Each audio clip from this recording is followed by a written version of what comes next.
Love, it has been good to me this time around. Things were bound to change when it was found. Sugar never tasted sweeter on my lips. My heart is now intact and I can find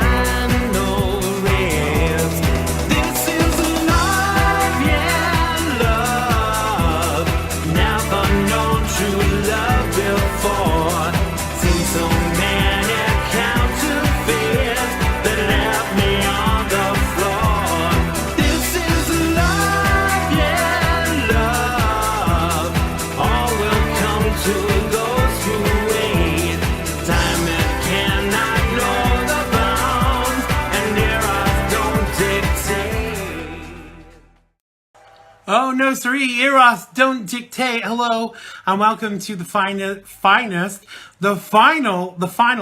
episode of XRadLive for 2018. I was forgetting what year it is then. I'm hoping that it's going to be 2019, like anytime soon, so I can have a few glasses of wine. Let me get to my cue prompter. Oh, yes, because I'm lost without my cue prompter. I'll come and say hello to everybody in the live feed in just one moment. On today's show, I get on my soapbox. Political commentator Mark Sutherland joins us, and Tracy Belmont also drops by, aka Politi Diva, to add her unique perspective to this week's hot topics. Now, you can say, you can have your say even in the live feed, which is down there, or maybe it's to your left or to your right. And we'll be sharing your comments as we go along. You can call in when we get to that section on 845-363-4747. That's 845-363-4747. Or via Facebook Live if you're in the UK. And you can catch me on all social media apart from Twitter because they are afraid of me. Oh, yes, siree. So it's time for my soapbox. Christmas has gone. We all got a little fat. But I am here to tell you, you don't need to be upset at that. The new year is coming and change is all the rage.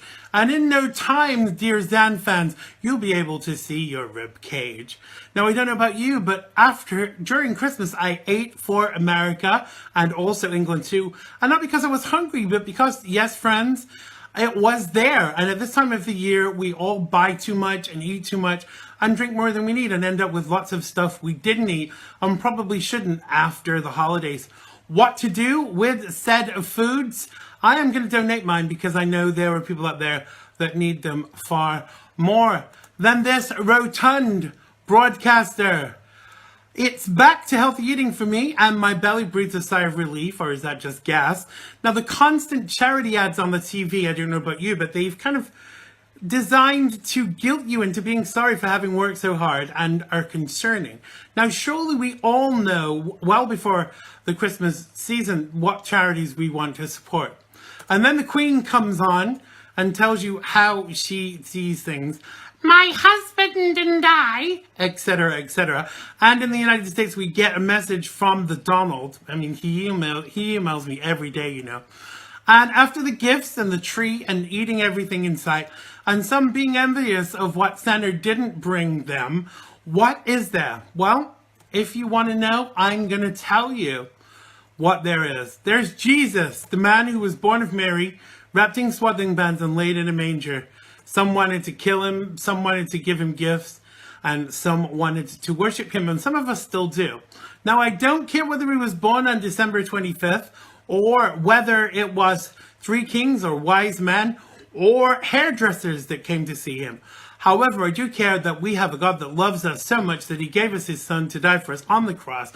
And because of that fact, me, and anyone else who believes in him will not perish, but will have eternal life. Now, there are many rooms in our Father's house, and Jesus is preparing a place for us. So I will say Merry Christmas and extol the name of Christ, the man they called Jesus, because he commanded us to do so. That was my soapbox for this week. I kept it brief so we can take some calls. If you want to get on your soapbox, Go to xandergibb.com/contact. That's xandergibb.com/contact. And tell me more about what you want to share. No profanity. And you could be here very soon waxing lyrical with the Gibbster. So let's come to the live feed, and so I can take a breath momentarily and rewind and say hello to everybody who's in the live feed. Hello to Sharon. Hello to Janie. Hello to Chet. Hello to Mark. Resist. And hello to, I'll tell you more about what that means later, to Zal. Hello to Pat. Welcome. I hope you had a wonderful Christmas, Pat. Hello to Heidi. How are your balls? I'm talking about the snooker variety. Hello to Gregory. Hi to David. I hope you're good. Hi to Brenda. Hi to Janie again, who says, hi everyone here. Just had to say, tried to say everyone. LOL. Okay. Hi to Jean. Hello to Keith. Hello to Gavin over there in South Africa. I'm just wondering if you've learned to do a South African accent yet. Maybe you could tell us in the live feed. And is your South African accent as good as mine? Hello to my dear friend Wendy in New Jersey. Hello to Joseph, if he's listening too. Hi to, Janie says, you know, Bree Payton, a staff writer at the Federalist, was found unconscious in a room on Thursday morning after she passed away today. No, I didn't, but that's very sad to lose anybody any time of the year, but condolences to her family. Hello to Fiona. I hope the cats are not giving you too much hassle today. Hello to Dave. Welcome to the show. Hello to Neil. Hello to Sarah. Hope you're good. Say hi to Paul for me. And hello to Michael. Well, I don't know about you, but it's been a very interesting year for me. And what we're going to do the phone in on today, you can call us. Let me make sure we're all set up to do that. We're going to talk about what was the best thing for you during 2018. Whether that was something personal or something that happened in the country, or maybe you won a lot of cash, maybe you got married, maybe you met the love of my life, maybe you haven't met me yet, haha. What is it? You give us a call right now, and the number to call is 845-363-4747. That's 845-363-4747. We'll be taking your calls on that topic, or you can talk to us about something else. Neil says, the first thing I hear when I load the feed is balls, LOL. We were talking about snooker balls because my friend who was in the live feed, Heidi DeGrucci, is a professional snooker player. Maybe we'll have her on the show sometime. Hello, Carla. Welcome to the show. Let me give you this number again. Let me put it in the live feed. 845-363-4747. It's interesting to see where some people's minds go, isn't it? Oh, yes, it is. Let me just share this. Share. Okay. Why does Facebook take so long to do what it needs to do? No, I better be nice about Facebook, because when I say anything even remotely derogatory, they kind of kick me off. Hello to Linda. I hope you had a wonderful Christmas. Let me just share the link in the Instagram profile so we can get some traffic from there too, if I can find where to put it. I need an assistant. Who wants to be my assistant? We'll give you a production credit if you want to come and be my producer. Hello to Justin. Happy Christmas to you. I hope you had a good one. Who else is there? Hello to Katrina. We missed you the other day. It would have been nice to have a beer with you and catch up. But Justin's telling me to be nice. Justin, I'm always nice. I just get a little bit. You see my parting there? Just there. There it is. I'm always nice. It's just when people kind of rub me up the wrong way, that I get a little, you know. Linda says she hopes I had a great Christmas. and lots of love from Grimsby. And she's not talking about the Disney character, I assure you. Dave wants Dan to call in and says he should sing. What would you like him to sing? And which Dan are you talking to? What else? What else did I want to tell you? Oh, the new times of the show. I wanted to tell you that after Christmas, we're changing the times of the show. We're reverting to what the times when it used to be a daily show, which was 5 Pacific, 7 Central, 8 Eastern, and 1 a.m. in the UK. So make sure you adjust your times. I know that's going to be a lot better for everybody, because I've had people saying, it's very hard to listen to the show on your way home from work on whatever format you're listening to it to, and listen to me getting angry about issues, and then you're trying to drive and you get road raging, get arrested, and you blame it all on the Gibbster. Hello to Todd. Hello to Kristen. I hope you're good. Hello to Justin says the very best. You look busy. Best New Year coming, sir. Yes, I'm hoping it is. And to all of you listening as well, not just Justin, I hope 2019 is a very good year for you. I know we've really had lots of ups and downs, both politically and personally. I had a very long illness, and thank God I'm a lot better now. And I think that 2019 should be better, and it's what we make it. So who's going to be our caller? Are we going to get some calls before Mark calls us?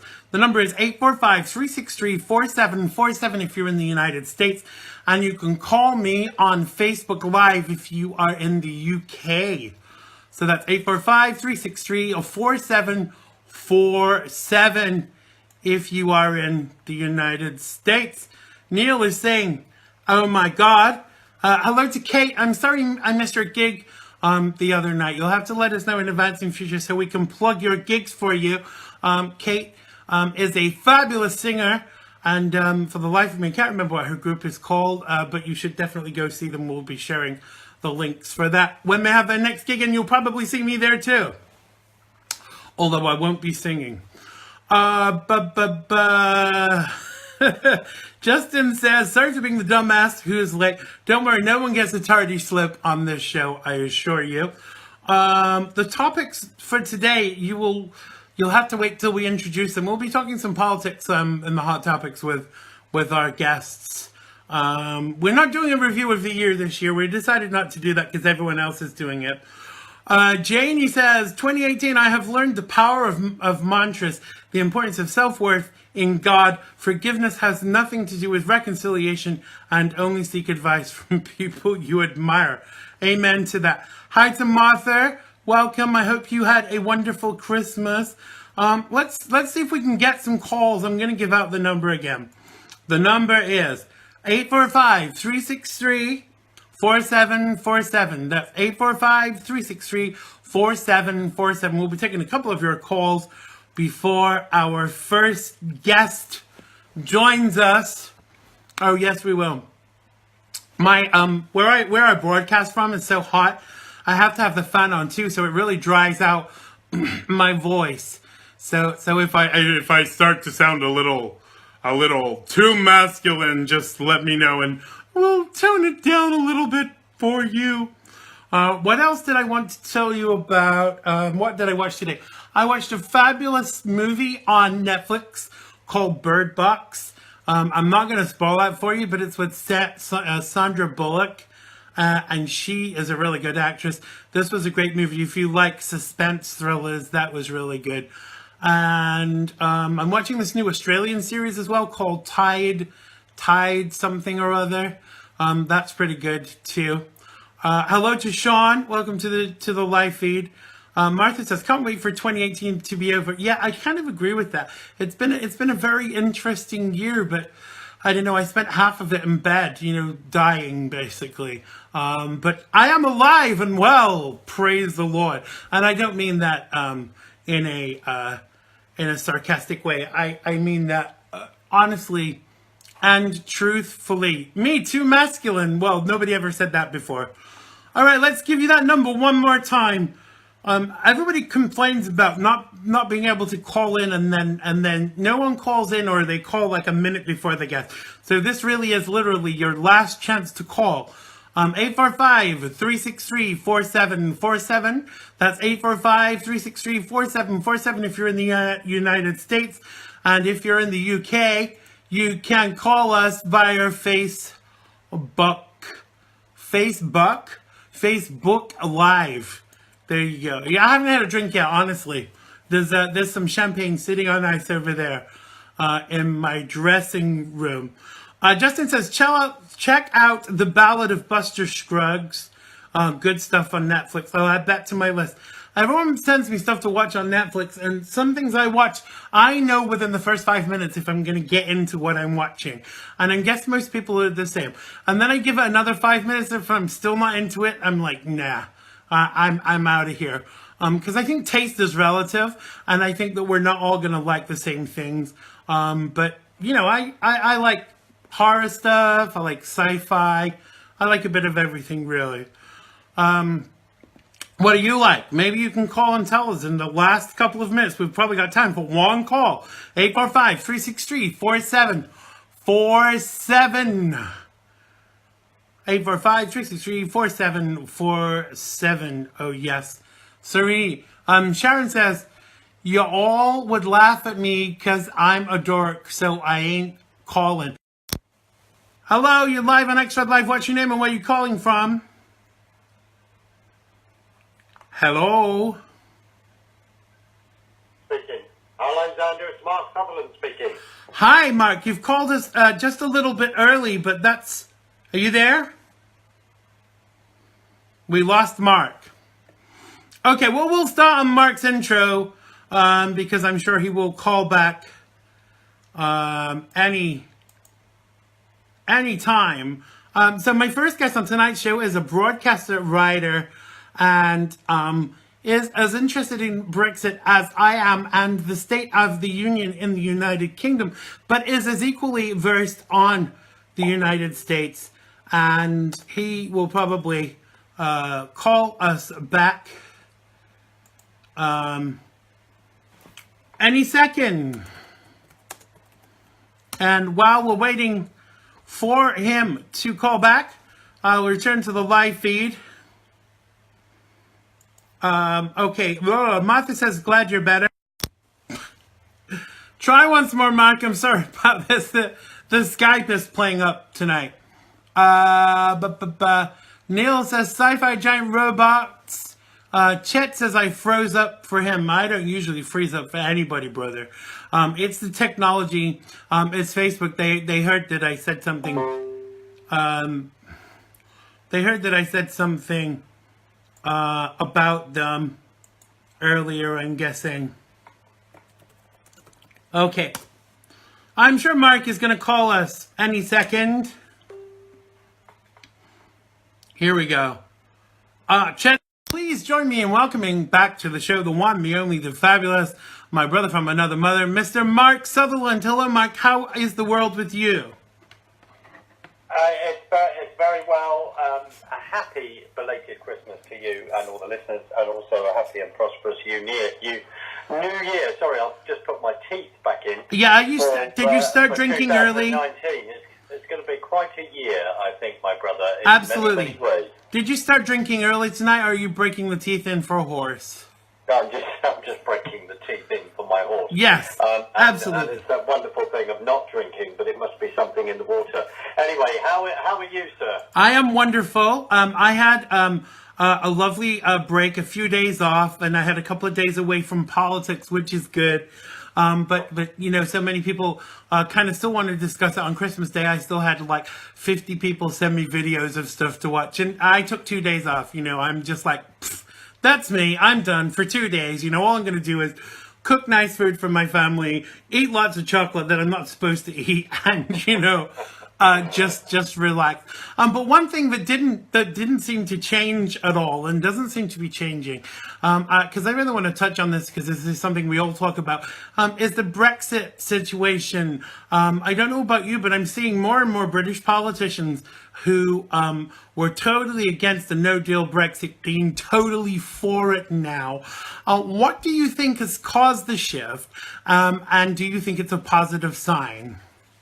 I do think it's a very positive sign, and I'd just like to say publicly, no matter what the press say, no matter what the CBI or any other industry say who were Remainers, we are going, we are leaving. Right. And I think to be honest, Xander, it's the fact that people are facing up to, they've shifted through some of the propaganda. They've realised that we are going, that this is extremely serious, and that in the background, the government, I believe last week or the week before, were preparing for a no deal. Right. You know the fight that's been going on in the Conservative Party. Mrs. May, Absolutely. comes up with this deal that no one likes. But the more importantly is that she then goes back to the EU. She sees how Juncker, Barnier and co are behaving, and the fact that they literally are treating the UK with disgust, yes, with no respect whatsoever. And I think that has turned a lot of people, and including very, very esteemed professors like I think Neil Ferguson, I think is his name, right, who voted to remain, etc., and who's been at Oxford and has been a professor in Harvard, and etc., and is a Conservative. And he is even a friend of the previous Prime Minister, Cameron and Osborne. Right. And he has changed his mind as well. He can see what is actually going on, and the fact that it is down to democracy. I think this is the key thing that's scaring a number of people, Xander, in the House of Commons and in the House of Lords. And remember, sorry, you may not know this on one level, but you're fully aware. Within the House of Lords, when someone like Lord Hennessy said that a vast majority of the House of Lords have been in there and the whole of their life have been pushing forward for more and more from the common market to the EU in this right, whole sort of Marxist socialist project. That's what they've endeared themselves to all their lives. And they're realising that democracy is at stake. They're realising the fact that, we are the country of Magna Carta of 1215, and there is the Bill of Rights in there. That Bill of Rights is what the Constitution of America is very much influenced by. yes. So they're there, and this is democracy, and we're seeing democracy potentially, that's what people have been trying to do, like Tony Blair, John Major et al., to undermine. And I think it's a good thing. People are facing the reality. But here's the key thing, Xander. They are facing the reality because they know, and we can go on to discuss some of this, they know the issues that it seems that the EU is actually unravelling. It you is. And we've talked about this. We right, see the protests in France. We see the protests in the Netherlands. There have been some protests in Germany. We've also seen last week the Belgian Prime Minister resign. There were riots outside there right, because of the UN Global Compact. right. And we can go on to discuss this. Not that I'm an economist, but other people are, and it's interesting listening to them. The economy of the EU is in serious, serious, dire trouble. Absolutely. Now let me stop you for a second, because what I want to establish here, and I'm sure will agree, or maybe you will disagree, but the power in all of this is actually not in Europe. The power with all of this is actually in the UK. And if we walk away, if the UK walks away and says, bye-bye, we're not giving you another penny, we're not going to adhere to any more of your rules, and if you want to have deals with us, then you will have to negotiate those with us. The power is actually with the United Kingdom and not with Europe. Would you agree with that statement? I would thoroughly agree with you. And that power is also, Xander, about a mindset. Remember, we have had 43, 44 years of not ruling this country. When we joined the common market in 1973, and as you and I have previously discussed, without it sounding boring and repetition, but we'll say this for maybe we've got some wonderful new listeners tonight who have not heard this. The fact is, we joined a construct where we immediately lost the democracy of our country in 1973. We were lied to, and many, many esteemed politicians at that time had begun to lay that out. And now they know that we have woken up to this fact. The power is in our hands, because we will go to the World Trade Organization and negotiate individual trade deals with individual countries. And as you and I have discussed in the past, that the 28 countries of the European Union, which has always been a political and monetary union construct from day one, the whole thing is that one person goes to negotiate trade deals on behalf of the single market, which is those 28 countries. That's what people have to understand. We will break away and we will go to the World Trade Organization and we will negotiate. Absolutely. And there's 5.4, my own understanding of this, there's 5.4 million jobs in the European Union that are reliant on trade with us. We are reliant on 3.4 million. That is a heck of a lot of people for us. Right. But are you telling me that they still want to sell their Audis and their BMWs and their French cheese and French wine, etc. to us? Of course they do. Of course they do. And it's a mental attitude. The mental attitude, as Christopher Booker, who writes in the Telegraph and who wrote the History of Europe and the Great Deception, along with Richard North, made it very plain. He said there's some wonderful people in this country, but sadly they're not running it. No. And we have, our civil service. We have our equivalent of the deep state. And what we've done since 1955 from the Suez Crisis, and this is my own personal opinion and reading and just trying to read more and more on this, that we have managed, the elites, the political elite, have managed a staged decline of this nation without asking us at all whether we want to run our own country. Let me stop you there for a second, Mark. We do need to move on to another topic, but I want to ask you one more final question on Brexit. What do you think is the driving force with regards to those that are in power that are pushing to remain? Would you say it's because they're getting paid to do so? It's a very, very good question. I mean, we don't know how many backhanders, etc., go like that. We just don't know. But what we do know is that if they were MEPs that came over here to be politicians, and they're pro-Europe, yes, maybe they're going to start positioning for jobs, and then there's pensions and all the rest that they have. I mean, Nigel Farage, even though he's on the other side, I'm sure would be benefiting pension-wise. But then again, if the EU goes, maybe all those pensions would go. I mean, remember, it's a construct that's never been properly audited. People like Neil Kinnock make sure that never happened. No, because that way people see whose pockets are being lined from the process.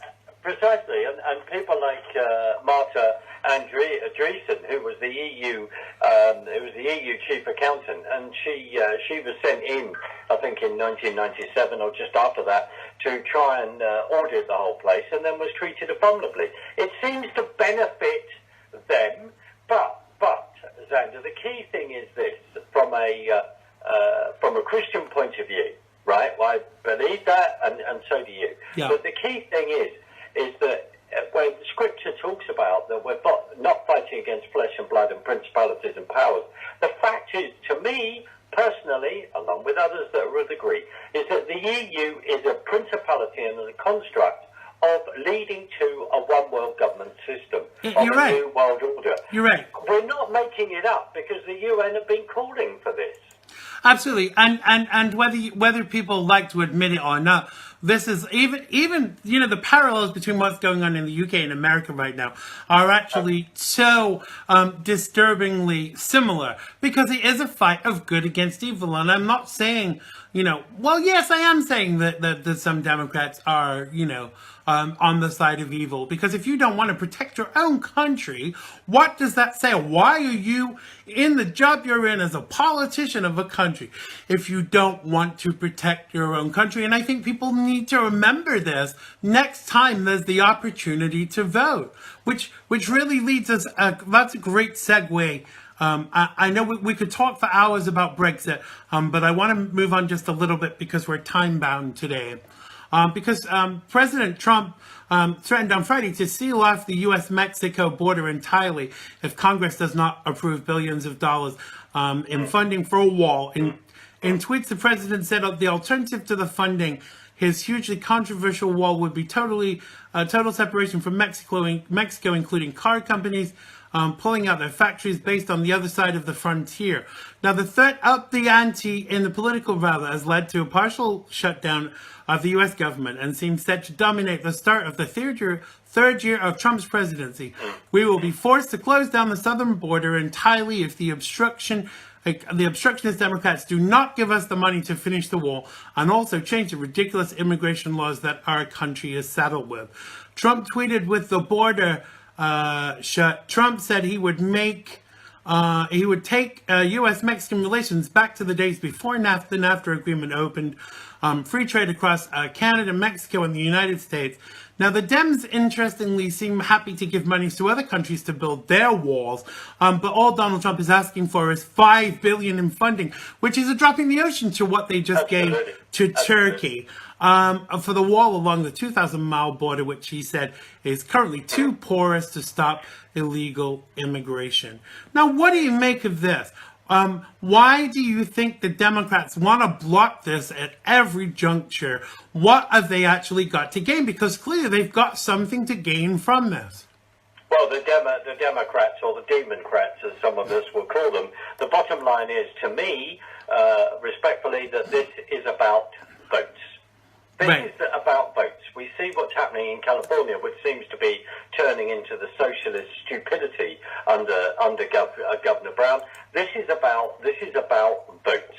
That the dependents come in, the dependency come in, and then it's a bit like I suppose the throwback to LBJ creating a massive benefit system, and then going to, I say it respectfully, we don't want the hyphenated because everyone's all American. Yes. So this is why people like Candace Owen and David Harris Jr. are so important, and many other Black Americans who have woke up and become, quite rightly conservative and supporter of your president. Yeah. The key thing is about getting people onto dependency and then buying their votes. There's been a parallel with that, with mass immigration in regard to the Tony Blair government over here from 1997 to 2007. That is what's going on. I'm really quite fascinated from a historical point of view in regard to American politics. It's really interesting that that President Trump is talking about NAFTA, talking about GAFTA. Well, he's mentioned NAFTA then. So if I can get my historical perspective right, it's very interesting when people like Bill Clinton were very much against NAFTA until he became president of the United States. I think Hillary even talked about that, where these jobs were moving from America to Mexico, and then eventually a load of those factories moved to China, and that is, as did you say? I listened to on this, Paul McGuire talks about that. So this is about the security. I agree with you. While Nancy Pelosi, as Mark Levin has pointed out tonight, is sunning herself in Hawaii, while the government, as they're saying, is shut down, it still continues. People will still be paid. The fact you're telling me that they still want all the crimes that go along the border. Remember, people like Bernie Sanders in the past, Obama in the past, Bill Clinton in the past, even Hillary Clinton in the past. They've even started building the wall. Obama said he would prosecute any company that was employing illegal aliens. Right? This is there. It's historic. It's written down. It's documented. It's on YouTube or it's on Of course. other places. People could pull all of. But I think the Democrats actually don't believe that YouTube exists, because all of these things that they say nowadays can all be countermanded by statements they've said before. You know, Michelle Obama saying how wonderful Hillary Clinton is. You know, when she was running against her husband, she said, "Oh, she can't get her own house in order, so she can't get the country in order." And so, and so they forget that you know, all of these things are possible to countermand because they've said things before. I mean, to the contrary. You've said this, and other people have said this. The primary role of the President of the United States within the executive branch is to protect the country. Yes. There is no doubt about it that the 45th President of the United States, no matter how much the deep state or the Circuit 9 want to do, or trying to stop this, how many, 10,000 text messages that Struck Page sent in regard to criticising the President of the United States. I'm not saying this to show off. What I'm saying is the deep, deep, deep collusion against him, and it seems the hatred for the country of the United States. But do you not think his primary role is to keep right. the country safe? But do you not think, no, I'm sorry, but do you not think people are starting to see that? You see, I always said all along that they would, they turned on Donald Trump as soon as, from the moment he said he was going to be running for office. Do you not think the tide is beginning to turn when they're seeing how good a job he's doing, and all of these things that they've accused him of, he robbed the Walmart in 1995 dressed as a pink elephant, things that are as ridiculous as that. All of these things are being proven not to be true. Do you think that the tide of public opinion is turning with regards to Donald Trump? Well, I think so, and I think so, and I hope so.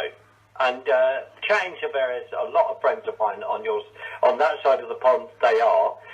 But here's here's the key thing as well: is that the Democrats are not the Democrats of the JFK. No, they are not. No. These days, as the wonderful, wonderful Trevor Loudon has pointed out in his book, The Enemies Within, they are communists. They are Marxists. They are. There's a Marxist ideology. They have taken the Salalinsky book, 12 Rules for Radicals.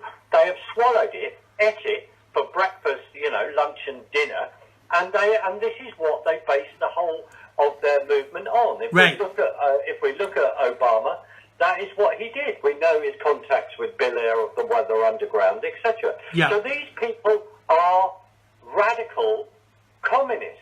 Now, if you then take a parallel between us and the United States of America, we look at Jeremy Corbyn of the Labour Party, who is a Marxist. The fact that Momentum has taken over the Labour Party, they've moved from this sort of centralised Democrats, Socialist Democrats as they'd like to call themselves, under the Blair era New Labour, and now you've got the most radical left leader in there. Right. And we would never have believed that within the history of the United States of America that we have got a bunch of radical left-wing Marxist thinkers within the civil service equivalent of America within the deep state. And I just say it again, they are not the Democrats of old in regard to JFK. No. Now let me just stop you for a second. That's why there's been the big walk away movement. Right.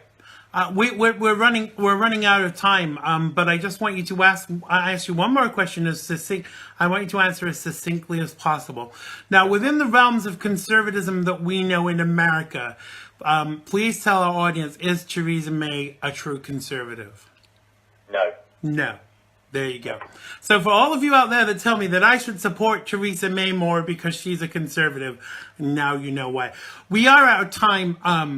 Mark, tell people where they can find you. All of your information is on the X-Rad Facebook page for today, but tell people where they can find out more about you and know what you're up to. That's really, really kind. So on the website, which is being rebuilt, that's where you can find me. Find me on Facebook, Mark Sutherland, etc. And also, there is a conference that's going to be online. Sorry, Mark. I really got to stop. I really got to stop you there.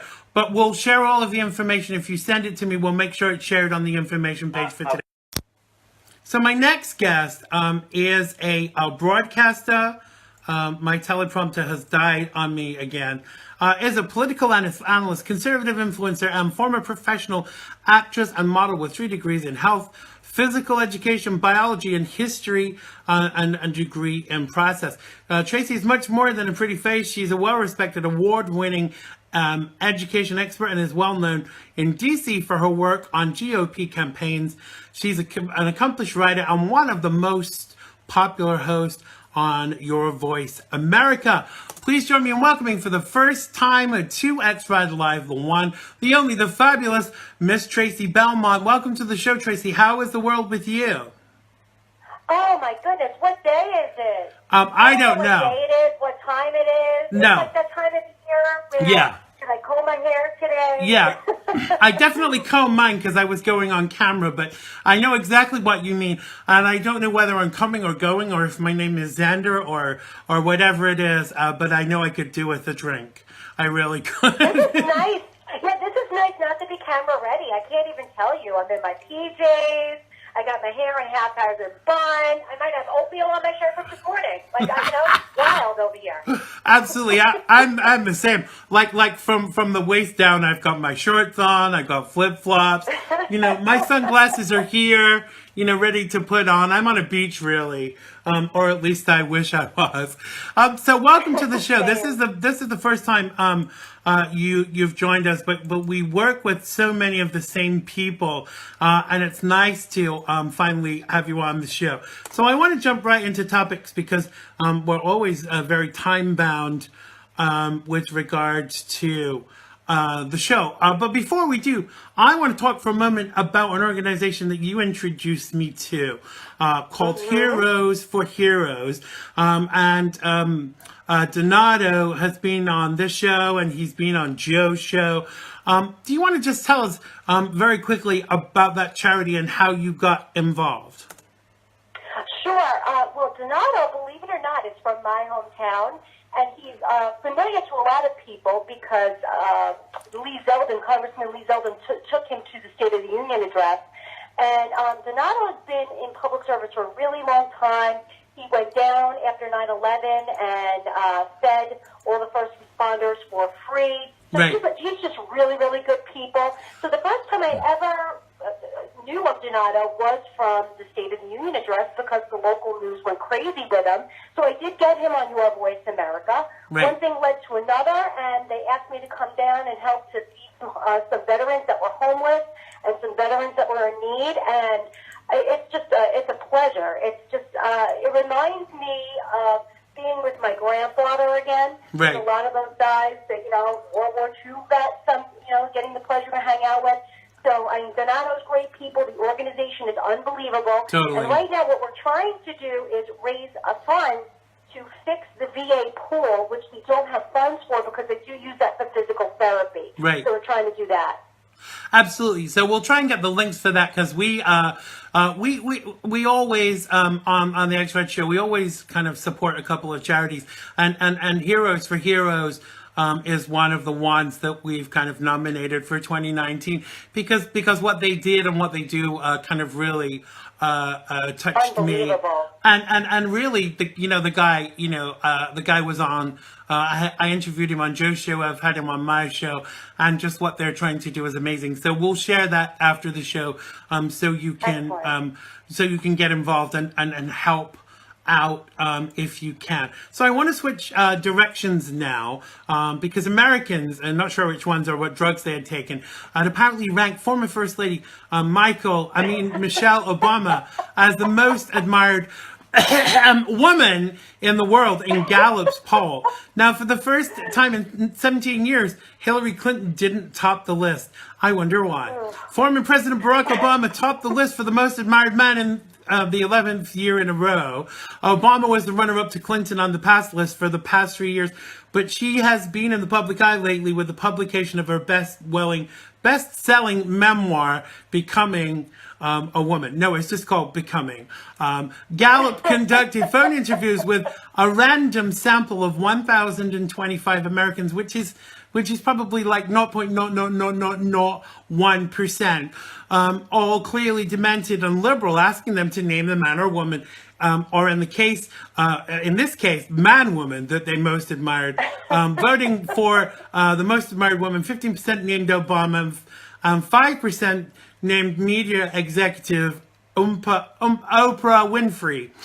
Clinton and the current First Lady Melania Trump tied for third, 4%. Barry Obama topped the men's list with 19%, and President Trump came in second for the fourth consecutive year with 13%. Former President George Bush and Pope Francis tied for third with 2%. I'm not going to read any of them, any more of these kind of percentages. But what does this say to you? Who are they speaking to find these results? Obviously, only 1,025 people they spoke to. But what are the demographics of those people if this is what they've come up with? Right. I mean, did they use a list of registered Democrats to sample? Or Probably. Did they use Kenyans? I mean, not for nothing. I've never been asked to participate in any of these polls. Have you? No, never. I mean, are these the same polls that said Hillary Clinton would win the presidency in 2016 by 96%? Great point. Yeah, but you know what, Xander? I'm looking at the poll, and Michelle Obama received 15% of the sample, which was number one, which means 85% of the people polled did not find her very admirable. Right. I mean, not for nothing. Right. What did she ever do besides ruin school cafeteria food and prove she has no sense of personal style? I mean, galactic hooker boots and satin yellow curtains from the Liberace House of Class are not good style. So, I mean, she's as anti-American as they come. Right. But I guess it is kind of admirable for both of the Obamas to get into office with no experience and no credentials whatsoever. You know, they entered office relatively poor, and they left multi-millionaires. So I guess that is kind of admirable. So that's what we're basing it on. Okay, they can have my vote. Absolutely. And, you know, the interesting thing is, you know, I have to kind of contradict you a little bit there. You know, Michelle Obama did do something else. I mean, she really boosted the trans community while she was in office. So I have to really kind of point that out to you. I'm not bitchy, people. I'm a comedian. Yeah. I mean, yeah, she saw them in the window and just couldn't resist them. But she also took a lot of trips that were worth millions of dollars on our dime. And they weren't even in America. They were off in Spain. And I think she had the most personal servants of any first lady ever. So, yeah, I guess these are all admirable things, like how you can con the American population. Absolutely. And then she has the audacity, you know, has all these servants and then has the audacity to talk about slaves and that it was built, you know, the White House was built by slaves, et cetera, et cetera. But, you know, the thing is that, you know, I judge people on how they act and how they behave before I judge their politics. And if you're a complete a-hole before you open your mouth about politics, it doesn't bode well for me wanting to kind of hear what you have to say. So she certainly would. I mean, what do you think that this was a bit of a personal diss at our First Lady? Because let's face it, she's the best looking First Lady we've had in I don't know when. And you know, secondly, you know, she speaks 3 languages. She's more intelligent than any First Lady we've had in a long time. And I think that this is just another way to have a go at the president. I really do. Of course it is. And Gallup polls notoriously left-leaning anyway. And they know the mainstream media is going to pick it up and run with it. And it's all just a bunch of crap. And I just remember the Gallup poll being one of the ones that said Hillary Clinton was going to be president. And lo and behold, she's not, thank God. No. Oh. Well, if I could get down on my knees, I really would every day. I mean, we dodged a bullet there, didn't we? I mean, your name would not be Tracy right now, and you would be wearing, you'd be wearing a head covering right now, for sure, I think. If Well, it is National Hijab Day, Xander. Is it really? Yeah, Where? we need a day for, yeah. Oh gosh, no one told me, or I would have worn one for the show. I mean, that would have been great. It would have improved my look, wearing a burqa. Let me see if I can just arrange my hair to look like a hijab. There we go. But yeah, seriously, is it really National Hijab Day today? I mean, what the hell is America coming to? That we have a National Hijab Day. Whatever next? Did you ever think, like, after 9/11, that this would be the reality in America? Because I didn't. I certainly would never have predicted this. This is craziness. I mean, it's bad enough we have a national day for everything, but National Hijab Day? Yeah. No, I'm sorry. I'm going to sit that one out because my face is too pretty. This face doesn't just happen. I think it needs to be visually enjoyed by people. Yeah, exactly. When I lived in London 25 years ago, when I used to go out on a Saturday night, and the next day, the place that we would go to breakfast was just next to Hyde Park. And when you walk through Hyde Park in London, it's full of women in burqas, and it's kind of scary with a hangover to see like 150 women walking around in hijabs, and that's not me being Islamophobic before anybody writes in. And if you want to write in, you can write to Xander Gibb at IDon'tGiveACrap.com. But yeah, it's kind of scary when you've got a hangover. So I want to jump into our next story. Rudy Giuliani has a New Year message for Robert Mueller. And I have one for him, but I'm not allowed to say it while I'm broadcasting. It's time for the chief investigator in the Russian case to be investigated in 2019. Now, President Trump's defense lawyer pointedly accused Mueller's office of destroying evidence by allowing text messages from the now fired FBI officer Peter, I can't even pronounce his name. I want to call him Strzok. I know, it sounds like you want to call him Stroke because you feel like having a stroke every time you talk about this. Well, he'll have one when he hears this. And his FBI lover, Lisa Page, to be erased in the Russia probe. Now, Mueller should be investigated for the destruction of evidence and allowing text messages from the said person to be erased. That would show the state of mind and tactics of anti-Trump FBI agent at the start of his probe.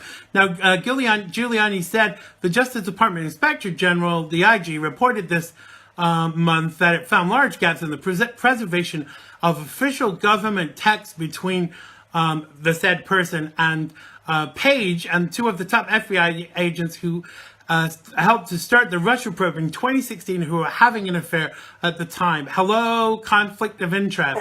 And who expressed disdain for Trump. Now, a technical glitch was to blame, allegedly, for the failure to save the text messages, but the IG was able to recover more than 19,000 from the early part of the Russia probe before Mueller was named special prosecutor and the government phones were wiped clean by technicians. Now, Giuliani also mentioned the infamous erasure of the Watergate tape by President Nixon's loyal secretary half a century earlier.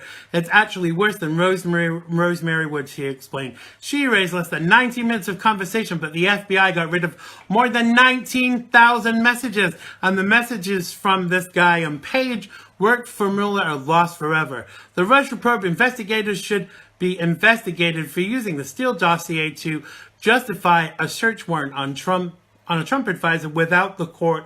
It was paid for by 2016 presidential candidate Hillary Clinton's campaign to the Democratic Party. Do I think it's improper? Yeah, that board is on. That sounds like a false statement, he said, referring to Mueller's team. So none of this is stuff that we didn't know and didn't assume that this has been a witch hunt from start to finish. I want every single person that has been involved in this vilification of my president to be called to task for it. Absolutely. You know, Xander, of all the things that Mueller should be investigated for, this was probably minor. I mean, we could go all the way back to Uranium One, but we just don't have time. We would need like a whole show dedicated to everything bad Mueller has done. But it's obvious that these phones were scrubbed, and whatever was on them was way worse than what we've already seen. And the messages we've seen from Strzok and Page are dreadful and prove the intent to thwart the will of Right. to get rid of a duly elected president, right? So we can speculate how bad those text messages were, but I have to say, like, what would be worse than trying to frame Trump and Russian collusion and getting rid of him? To me, it would be assassination. So I would not doubt whether they joked about it. Like, you know how people sit around, they're texting, they're supposed to be lovers, even though their messages aren't very loving, maybe going back and forth, like, I wish somebody would just do blank to him. And maybe Mueller felt that those messages had to be destroyed, because then, forget it, the credibility of the FBI is already, damaged beyond repair. This would really stink all of the federal agencies. And not for nothing, the NSA has to have a copy of these messages. Of course. This was a small group of people, right? This was a small group of people across the FBI, the DOJ, the CIA, and the NSA involved in scrubbing these messages. That's how bad they were, and that's why it makes me think that there was talk of assassination. Whether they were kidding around or serious, we could speculate on that all day long. Right. I mean, I just kind of, I'm in awe that the FBI allowed itself to be politicized as an organization under Obama, because ultimately the law is the law is the law, and it should not be swayed by any one person's political affiliations. If you commit a crime, you commit a crime. Whether the person in charge of the FBI is a Democrat or a Republican, the crime is still being committed. And the concern for me is if they've done this, what the hell else have they done? That's the scary part, is I think we've just scratched the surface when it comes to what's going on and what we've seen exposed. Mueller is very respected and admired at the FBI, and the FBI is the depths of the deep state. So that right alone tells you everything you know about Mueller. And the reason that Mueller was assigned to this probe is because he knows where the rest of those bodies are buried. Of course. And he needs to make sure that those burial sites are never found. And like you said, this whole investigation is contrived fiction using government resources to protect a corrupt political hierarchy from prosecution. The Trump team was targeted before the election when they were private citizens due to an opposition research document paid for by Hillary Clinton. This is an unconstitutional sham. It needs to be ended yesterday. And the fact that this guy Mueller has gone so far off the rails where we're investigating people to look for a crime, that's how banana republics work. It's frightening. And my hope is when Barr gets in there, and although I don't have high hopes for Barr, and I was a little disappointed at that pick for Attorney General, my hope is that he appoints another special counsel to investigate Mueller and his band of thugs and Democrat donors. Absolutely. Because one thing that I found rather confusing, but there was method in their madness, is why did they start to investigate the Trump administration before they had done investigations about the outgoing administration? And they did this clearly to tie President Trump's hands, because if he then said, right, we're investigating Hillary and Barry, they would have said that was just sour grapes. Well, one of his campaign promises was that, he would appoint a special prosecutor to investigate Hillary Clinton. But his hands were tied with that. And there's method in their madness, because the reason they're doing these things, even the stuff with the wall, is so that he cannot fulfill campaign promises. But he's a lot stronger than this. He finds ways around things. And, before he was even nominated, I saw the TV Donald Trump, and I didn't like Donald Trump. But when I started to see the true Donald Trump, this guy is kind of really clever. And I'm glad we have him running our country. And I'm going to be blunt now. It's nice to have someone in the White House finally that has balls. All right, yeah, definitely. Xander, we have something very important on our side that no liberals can take down, and that's God. I really believe that, not to sound hokey, but I believe the hands of God were all over this election. Everything Donald Trump does works out and springboards back onto the evil people that are trying to bring him down, and I have no reason to believe that this won't do the same thing. If anything, if nothing else, we've learned how corrupt and dirty and disgusting the government is. And for me, who's like kind of Pollyanna, to see my government for what it is and the deep state factory, like you said before, what don't we know about out that they've been doing. Wow. I mean, For sure. It's just absolutely wow. Yeah, totally, and it's mind blowing, and we could talk about this forever, and I could talk to you all night. People are asking in the live feed. I don't know if you're watching it. Who is this amazing lady? Well, this amazing lady is Tracy Belmont. And tell people where they can find out more about you, Tracy. Please promise us that you'll come back to the show again very soon. Absolutely, I would love to. I haven't gotten started, Xander. It's a good thing you didn't talk about immigration today, because I'm really fired up about that. Rest in peace, Corporal Ronald Singh. But you guys can find me on politidiva.com, POLITIDIVA.com. You can find me on Twitter at Real Politidiva. That's where the fireworks really happen. You know, Twitter is an awful, wonderful, terrible place. And check out my broadcast, The Better View and Patriots Nation. Absolutely, and promise you'll come join us again very soon. But for now, I hope you have a fabulous 2017, Tracy, and we will speak to you. 2017, you see where my head is? I mean, 2019. That was Freudian, wasn't it? I bought you a time machine for your birthday, so we can go back to 2017 and then come back to 2018.